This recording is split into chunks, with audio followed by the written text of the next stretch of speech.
আসসালামু আলাইকুম রহমতুল্লাহি অবরকাতুহ। সম্মানিত দর্শক, ডক্টর মোহাম্মদ ইউনূসের কার্যকাল, তার রাজনীতি, এটি আগামী দিনে কিভাবে মূল্যায়িত হবে? তিনি কতদিন ক্ষমতায় থাকবেন? সেটি কি এই এপ্রিল মাসে শেষ হবে ২০২৬ সনে? নাকি বিএনপি যেভাবে চাচ্ছে ২০২৫ সনের ডিসেম্বর মাসের মধ্যে একটা নির্বাচন করে তিনি চলে যাবেন? অথবা আওয়ামী লীগের যারা লোকজন, তারা তো যেভাবে দোয়া পড়ছে, দরুদ পড়ছে, তারপরে বিভিন্ন দেবালয়, ধর্মালয় থেকে শুরু করে পুণ্যময় স্থানে তারা যেভাবে যাতায়াত করছে এবং তারা যেভাবে আকুতি জানাচ্ছে, তাতে করে যদি তাদের দোয়া কবুল হয়, তাহলে তো যেকোনো সময় ১ মিনিটের মধ্যে, ১ ঘন্টার মধ্যে, ১ দিনের মধ্যে ডক্টর মোহাম্মদ ইউনূসের পতন হতে পারে। তো আওয়ামী লীগের ইচ্ছা অনুযায়ী ১ মিনিটের মধ্যে শেখ হাসিনার ডিজায়ার পূর্ণ করার জন্য ডক্টর মোহাম্মদ ইউনূসকে চলে যেতে হতে পারে। বিএনপি যেভাবে চাচ্ছে সেভাবে যদি হয়, তাহলে এই বছরের ডিসেম্বর মাসের মধ্যে তাকে চলে যেতে হবে। তিনি যেভাবে কথা বলেছেন, ভাষণ দিয়েছেন, সেই ভাষণ যদি তিনি রক্ষা করেন, তার কথার উপর যদি অটুট থাকেন, তাহলে ২০২৬ সনের এপ্রিল মাসের মধ্যে তাকে চলে যেতে হবে। আর এনসিপি, জামাত এবং জামাত ঘরানার যারা অন্যান্য মানুষ, তারা ডক্টর মোহাম্মদ ইউনূসকে আজীবন রাখার জন্য, একেবারে নিদেন পক্ষে আরও ৫ বছর রাখার জন্য যে জনমত তৈরির চেষ্টা করছেন, যে পরিবেশ এবং পরিস্থিতি তৈরি করার চেষ্টা করছেন, সেগুলো যদি বাস্তব রূপ লাভ করে বা সেগুলো যদি সফলতার মুখ দেখে, তাহলে ডক্টর মোহাম্মদ ইউনূস আগামী ৮-১০ বছর ক্ষমতায় থাকতে পারবেন। এখন সেই জিনিসগুলো কি কি? যেমন ধরুন, এখন যদি ডক্টর মোহাম্মদ ইউনূস বা সেনাবাহিনী যেভাবে হোক না কেন,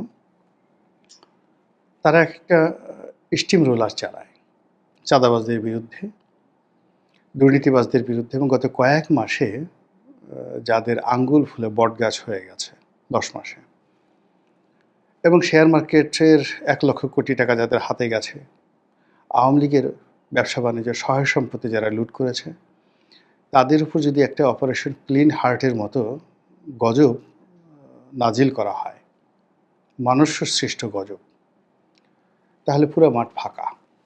নির্বাচন তো দূরের কথা, নিজের আব্বার নাম নেওয়ার মতো লোক বাংলাদেশে খুব কম থাকবে। আর যদি এরকম শক্ত একটি অবস্থানে ডক্টর মোহাম্মদ ইউনূস চলে যান, এবং সেটা চলে যাওয়ার জন্য তিনি যদি প্রয়োজনে আমেরিকারও সহযোগিতা নেন, তাহলে আমরা দূরে দাঁড়িয়ে শুধু কাঁদব, দেখব এবং মাঝে মধ্যে উন্মাদ হয়ে শুধু হাসব। এছাড়া আসলে সহসা আগামী ২-১০ বছরে আমাদের জেগে ওঠার কোনো সম্ভাবনা নেই। আমাদের স্বভাব হলো আমরা কারো সুযোগ পেলে ঘাড়ের উপর লাফ দিয়ে উঠে তার মাথা ঝাঁকাতে থাকি, তার চুল টানতে থাকি, তার গাল টানতে থাকি, তার গালের উপর ফটাফট চড় দিতে থাকি। এটি বুড়ো মানুষ থেকে শুরু করে একেবারে অবশ শিশু, আপনি যাকেই সুযোগ দেন সে সেই কাজটা করবে। এমনকি একটা ছাগল, এমনকি একটা গরুর বাচ্চা, ছোট একটা বাছুর, আপনি তাকে একটু পাত্তা দেন, ও এসে, ওর মাথায় শিং নেই কিন্তু আপনাকে একটা গুঁতো সে দেবেই। কিংবা আরও খারাপ যদি ধরেন একটা গরু, ঠিক ওই বাছুর, ষাঁড় বাছুর, এখনও যৌবন আসেনি, কিংবা ধরুন একটা ছাগল, তো একটা ছাগল, তার পুরুষত্ব কেড়ে নেওয়া হয়েছে, মানে তাকে খাসি বানিয়ে দেওয়া হয়েছে, খোল কেটে ফেলা হয়েছে। তো এইরকম ছাগল কিংবা খাসি, আপনাকে যদি একা আপনি শুয়ে আছেন বা মানে আপনি কুঁজো হয়ে কোনো কাজকর্ম করছেন, অমনি পিছন দিক থেকে আপনাকে তার স্ত্রী সঙ্গী মনে করে আপনার উপর ঝাঁপিয়ে পড়বে এবং আপনার সঙ্গে সঙ্গম করার জন্য আপনার উপর চড়াও হবে। গ্রামের একটা ৬-৭ মাস বছরের ৬-৭ মাস বয়সী যে গরুর ষাঁড় বাচ্চা এই অপকর্মটা করে। এবং গ্রামে পাঁঠার কথা বাদ দেন, পাঁঠারা তো আলাদা কথা, কিন্তু যেগুলো খাসি, যেগুলো পুরুষত্ব, মানে আমরা গ্রামে বলি তুলাই দেওয়া হয়েছে, এই সকল খাসি যখন মানে কোনো একটা শিশু, বয়স্ক মানুষ বসে আছে, মুরুব্বি মানুষ বসে, বসে ঘাস কাটছে বা ইভেন ফসলি খেতে কাজ করছে, পিছন থেকে একটা খাসি এসে অমনি তার উপর ঝাঁপিয়ে পড়ল। তো এই হলো আমাদের আবহাওয়া, প্রকৃতি এবং পরিবেশ। কিন্তু আপনি যখন লাঠি হাতে নেবেন, আপনি যখন শক্ত হবেন, তখন বিড়াল বলেন, বাঘ বলেন, সাপ বলেন সব দৌড়ে পালায়।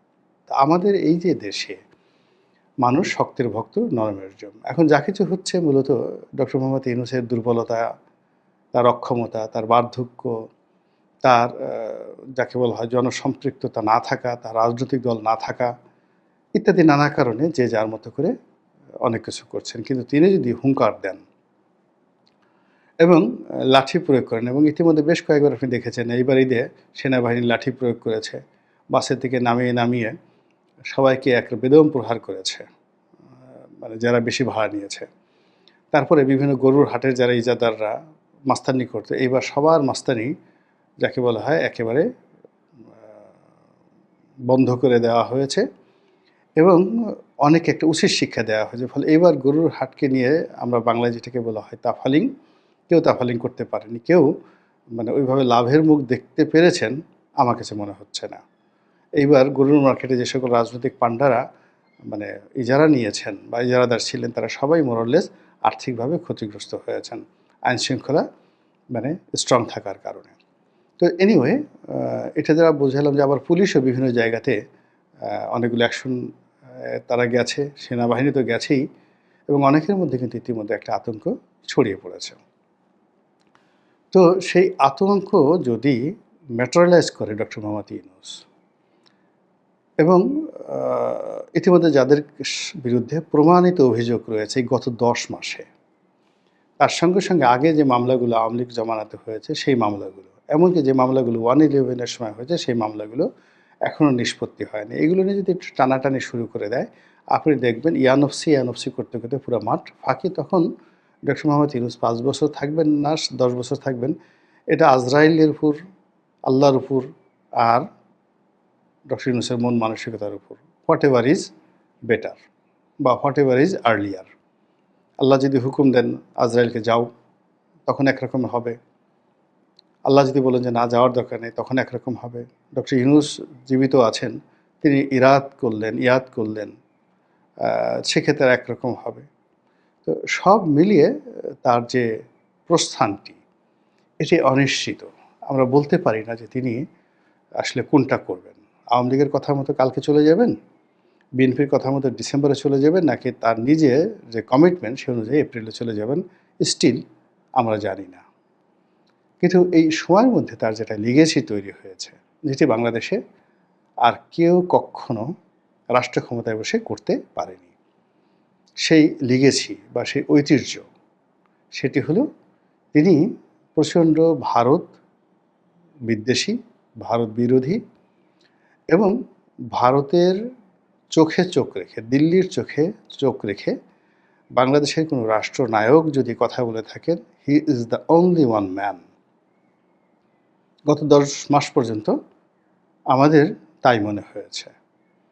এবং এই কারণে কি হলো, ইসলামপন্থী যারা লোকজন রয়েছেন তারা তো আসলে ভারতকে সবসময় তাদের শ্রেণীর শত্রু মনে করেন, এবং আমাদের দেশের যারা তৌহিদি জনতা তারা মনে করেন যে যে কোনো সময় যাকে বলা হয় দিল্লি যদি বাংলাদেশ দখল করে, এদেশে আর মুসলমান থাকবে না, এদেশে কোনো গরু কুরবানি করা যাবে না, এদেশে মসজিদগুলোকে সব মন্দির বানিয়ে ফেলা হবে। এই যে ভয় এবং আতঙ্ক, সেই আতঙ্কের মধ্যে তারা একজন মোহাম্মদ বিন কাসিমকে দীর্ঘদিন ধরে খুঁজছিল, যারা দিল্লির চোখে কথা বলতে পারেন, দিল্লির চোখে চোখ রেখে কথা বলতে পারেন। তারা দীর্ঘদিন ধরে উমর ইবনুল হাফসুন, যিনি মরক্কোর বাদশাহ ছিলেন, খুব বিখ্যাত বীর, তো এরকম একজন লোককে তারা খুঁজছেন। তারা দীর্ঘদিন ধরে একজন খালিদ বিন ওয়ালিদকে তারা খুঁজছেন। তো সেই দিক থেকে doctor Mohammad Yunus most secular একজন মানুষ, নামাজ কালাম, তারপর শেষে কোরআন হাদিস পড়া, ইজমা কিয়াস পড়া, ইসলামী জীবনযাপন করা, এগুলোর মধ্যে আমরা কখনো তাকে দেখিনি। কিন্তু তারপরও কেবলই মাত্র ভারত বিরোধিতার করার কারণে এবং এখন পর্যন্ত 10টি মাস ভারতের বিরুদ্ধে লড়াই করে টিকে থাকার কারণে তৌহিদি জনতা এখন তাকে মাথায় করে নাচছে। এবং তিনি একটা ইতিহাস তৈরি করে ফেলেছেন যে এই বাংলায় একজন লোক তৈরি হয়েছিল যে কিনা দিল্লির বিরুদ্ধে যুদ্ধ করেছিল, যুদ্ধ ঘোষণা করেছিল এবং ১০ মাস টিকেছিল। অবাক করার ব্যাপার হলো যে আমাদের বাংলার ইতিহাসে অনেকেই দিল্লির অধীনতা অস্বীকার করেছেন। ঈশা খান করেছেন, তার ছেলে মুসা খান করেছেন, ফখরুদ্দিন মুবারক শাহ করেছেন, শামসুদ্দিন ইলিয়াস শাহ করেছেন, তার ছেলে সিকান্দার শাহ করেছেন। এই কজনের নাম পাওয়া যায়। তো কিন্তু কেউ তারা শেষ পর্যন্ত সফল হতে পারেননি এবং সুদীর্ঘ সময় তারা টিকে থাকতে পারেননি। তো সেই থেকে আধুনিক এই জমানাতে যেখানে আদিকালে দিল্লি থেকে একটি ফৌজ বাংলাদেশে এসে পৌঁছতে কখনো কখনো ৩ মাস থেকে ৬ মাস সময় লেগে যেত। আর এখন দিল্লি থেকে যে কোনো একটা টর্নেডো, যে কোনো একটা বোমা, যে কোনো একটা বোমারু বিমান এটি খুব অল্প সময় ৪-৫ মিনিটের মধ্যে চলে আসতে পারে। তো কাজেই অতীতকালে যদি কেউ ১০ বছর দিল্লির সাথে যুদ্ধ করে, দিল্লির চোখে চোখ রেখে, দিল্লির সাথে টেক্কা দিয়ে ১০ বছর টিকতে পারে, তো সেই দিক থেকে আধুনিক এই প্রযুক্তির যুগে ১০ দিন টিকে থাকাটা একটা বিশাল দমের দরকার। তো সেক্ষেত্রে ডক্টর মোহাম্মদ ইউনূস ১০ মাস টিকে আছেন। এটা যারা ইউনূস ভক্ত তাকে